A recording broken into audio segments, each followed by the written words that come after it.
This is the Oscar Pistorius who won the admiration of millions of people.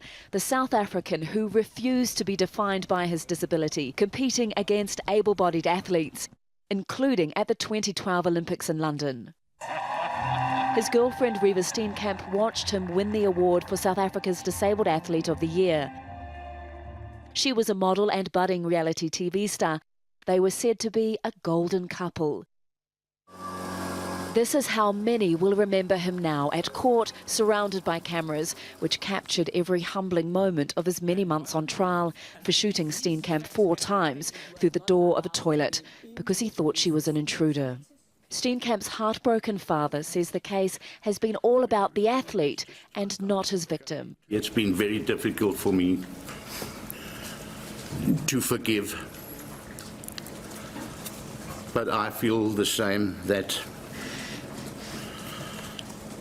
Oscar has to pay for what he did.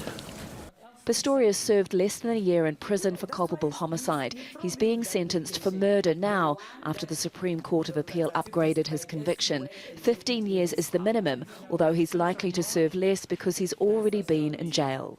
Oscar Pistorius spent his whole life convincing people his disability didn't matter, but it's all that matters to his defence lawyers who are trying to secure the lightest sentence possible. They argue that without his prosthetics on, as he was that night, he feels extremely vulnerable and unable to defend himself against a would-be attacker, that justifies him shooting his gun 4 times.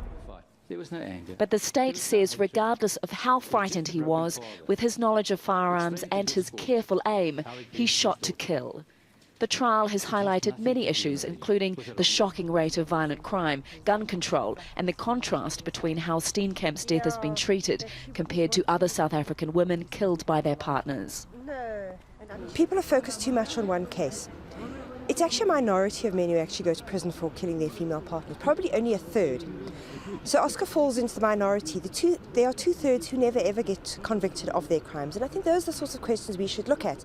The case that sparked so much debate in South Africa may not be over. If either side disagrees with the sentence, they can appeal. Tania, Al Jazeera, South Africa.